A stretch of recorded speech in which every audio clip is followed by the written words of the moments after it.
Hi everybody, my name is Will Cobb, and we're going to be talking about developing a college access network. So I work for Arizona State University as the director of the Arizona Meta Network. I've actually been in this role now for a couple of months, so relatively new to this space, but it was just a promotion from the work that I was doing before with the larger Access ASU department that I'm a part of. So I always start every presentation with the ASU charter just because it directly relates so closely to everything that we do within Arizona State University. And if people don't know about Arizona State University, super forward thinking. We call ourselves the New American University. Very much like a public institution in every sense of the word, and that's really embedded in our charter. I'm not going to read the whole thing, but just ASU is a comprehensive public research university measured by whom it includes and not by whom it excludes. And that is something that always really resonated with me and myself. Both my parents were, public educators. I used to live in the Boston area where education is not inclusive. Education is very exclusive, and I know that a lot of higher ed institutions are that way, but we, as much as possible at ASU, are striving to be inclusive and are innovating daily about how we can be more either inclusive or the second part of this, assuming the fundamental responsibility for economic, social, cultural, and overall health of the community that we serve. So specifically for Access ASU, so my department, so we have a department of about 120 people at this point, and we're still probably at 75% capacity. So if anybody's looking for positions and want to move across the country, let me know. But so Access ASU, so what we're dedicated to doing is increasing access to higher education and prepare Arizona students and families for engagement and enrollment in higher education. Notice how I didn't say ASU, we're not directly devoted to it. I mean, obviously we are, right?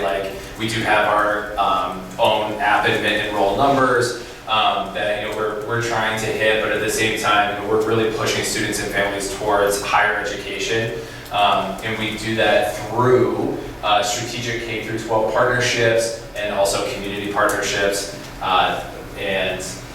Specifically what we're doing in our school districts that we work with, and I'll come over some more examples of that in a second, but we're looking to create a culture of college and career readiness, looking to connect students and parents to specific resources or programs to help them be successful, whatever that looks like for them, and then support through FAFSA and application processes. We have kind of a weird relationship in Arizona where we're one of three main in-state institutions. There's Arizona State University, University of Arizona, and Northern Arizona University. We have a pretty close relationship where we all kind of help and support each other out. Obviously, they're still competing, right? But at the same time, we do have a pretty good relationship with them. We all help support each other. So just an actual kind of proof to what I was talking about, in the districts that we serve. So this is an example of. This is actually from fall of 2020, but the numbers have gotten even more skewed since then. So what this is saying essentially is that almost 1,600 students at Arizona State University, their family income is between $20,000 and $40,000 a year. So that is obviously by far the largest number on this chart. I know that as of right now, it's over 1,800 for this current school year. We have over 1,800 students that families are making between $20,000 and $40,000 a year. And the second highest rate still is families who are making less than $20,000 per year. So we are really, trying to get access, right? Provide access to higher education, with students, with Title I schools, low-income communities. And just for a little bit of a perspective for ASU as a whole, so our freshman class this past year had almost 20,000 students, and we have almost a 90% retention rate. We're hovering about 88.5% right now. So definitely some good work that we're doing, providing the access, and then there's another unit within ASU who's really focused on the retention piece of it. But it's not just, hey, we're going to get you in and then we're going to shoot you up and spit you out. Like, that's not what our goal is. And our graduation rate as well is just about 67%. It was 67% last year. And we have pretty strict goals that we're trying to meet of 75% over the next 5 years. So for a large public institution, those numbers are pretty good. And I just also wanted to put in, throw a slide here with the number of first generation students. So again, this is from 2020. The numbers have gone up significantly since then. But almost 30,000 students are first generation. So definitely a lot of students that we're working with. So specifically for our department at Access ASU, so we have 7 school districts that we partner with all across the Phoenix Valley. So if anybody knows Phoenix, there's Phoenix, Tempe, Glendale, Tolleson, Peoria, Mesa, Chandler, and Tempe. And with that, we have, as of a couple weeks ago, because we're tracking these students in this data all the time, but as of a couple weeks ago, there was 26,336 seniors just within our partner schools. Okay, so that's just the number of seniors, and we are servicing. We have some programs that service K-12, but for the most part, when I refer to these numbers, with our unit that we work with within Access ASU, we're working primarily with high school students, so that's 9 through 12. So how are we organized? We really focus on the schools as our primary point of connection with the community. So myself, my team, and then other members at Access ASU, that's our primary, those are our primary customers essentially, right? And like how we're targeting students and families. So we go through the schools, and at the schools we are primarily working with counselors for this, also teachers and administration and district leads and all those people, but primarily counselors. We're helping support them in their work. So Arizona has some of the lowest student to counselor, or highest, I guess, student to counselor ratio, where it's an average of like 800 to 1. I don't know how anybody is supposed to be a counselor in the state with numbers like that, but so we're essentially just trying to help them as much as possible, taking over some of their processes. So as far as like Access ASU is concerned, we have departments that are dedicated to a few of these different, to some of these other aspects of the Venn diagram here. So we have a whole team that's dedicated to reaching out and connecting with families. We have a whole team that's dedicated to community connections and experiences by providing those to the institution. And we have a whole department that's dedicated to pathways, and we have grant-funded programs as well. Some of those grant-funded programs have a push-in tutoring model where they go in to help middle school and high school students with math, English, etc. Just another visual here to show us how we relate. So this kind of schools, and then we encompass the students, and then from there we really try and engage the families. Okay, so how do we contribute to adult success? I want to go over a couple different of the teams that we have that are kind of most relevant to this work and what we're doing.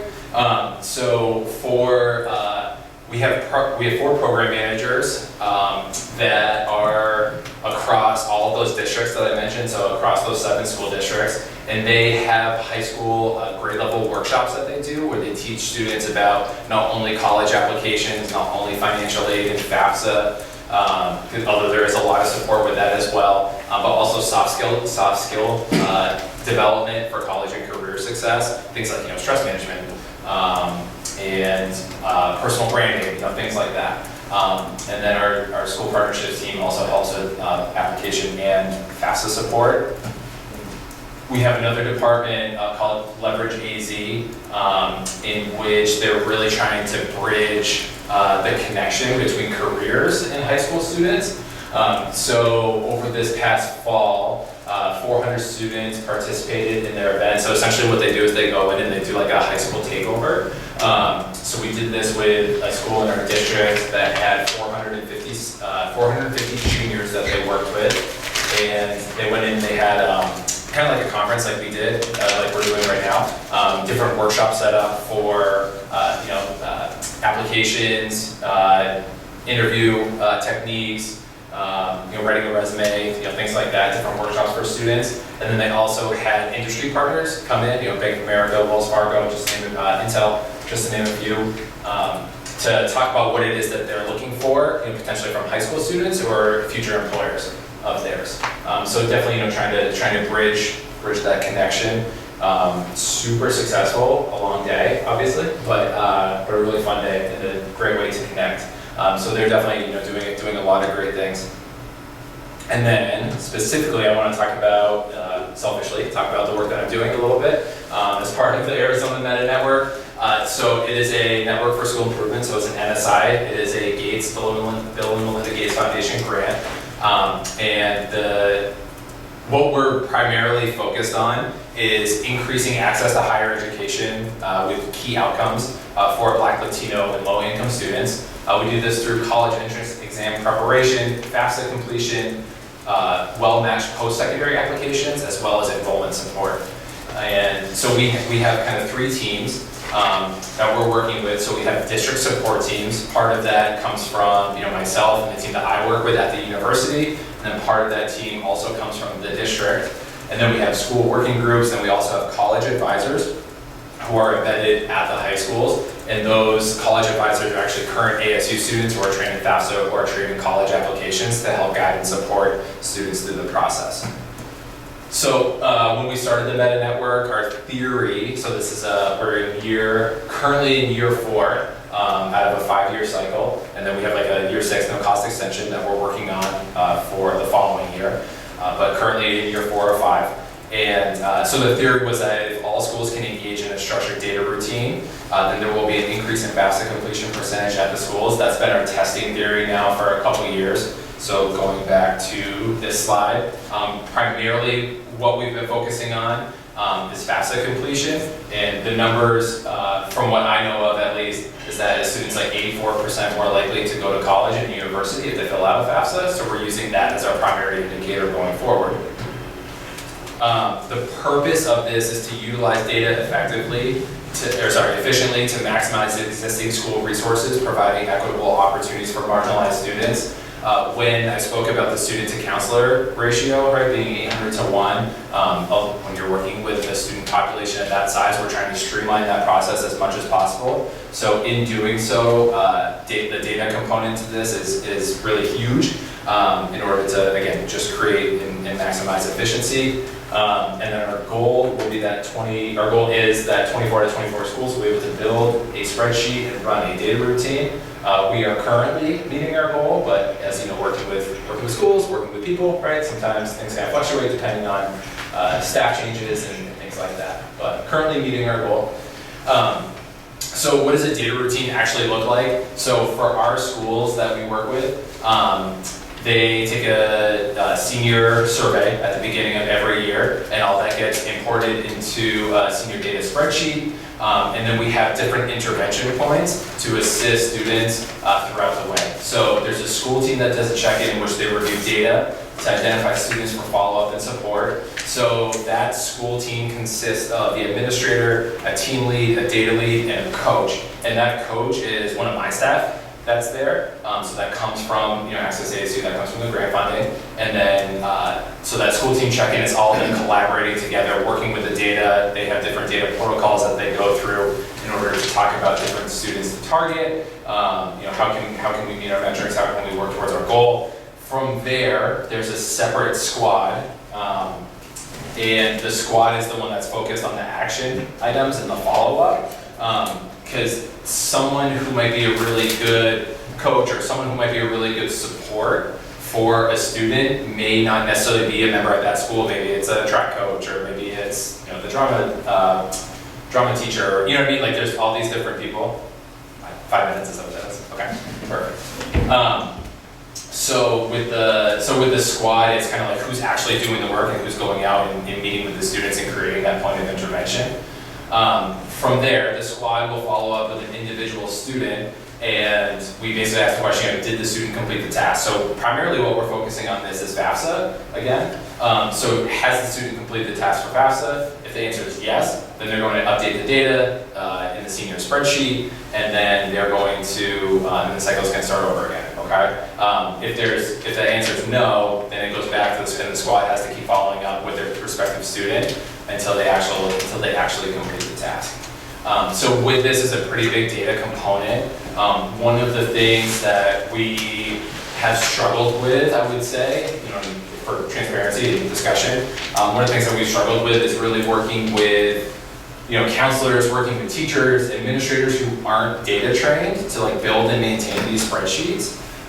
So that's definitely a challenge when they're having to do like, and I'm not a data person either, so when they're having to do like VLOOKUPs and create control charts and P charts and pivot tables, right? There's all these different aspects and data points that they're trying to use. So one of the things that we're working on is how can we take that data like out of the educator's hands so that they can just focus on the action and the follow-up as opposed to doing something that they're not necessarily trained for. That's my self-appointed task for the following year. Is to try and see how we can do that better, because that's one of our big changes. So I think I have like 2 minutes maybe. Any quick questions? Yeah. I have a question. Yeah. So we work with high school students as well. Yeah. And communicating with them and getting them to communicate back has been one of those things that we've been trying to figure out the best way. So we know that they don't answer their emails. And so with them having to do these important tasks, how are you all communicating with them, and how are you all able to kind of keep up with them and getting them to like stay on board to do this? Yep, that process is extremely difficult and frankly very time consuming. Yes.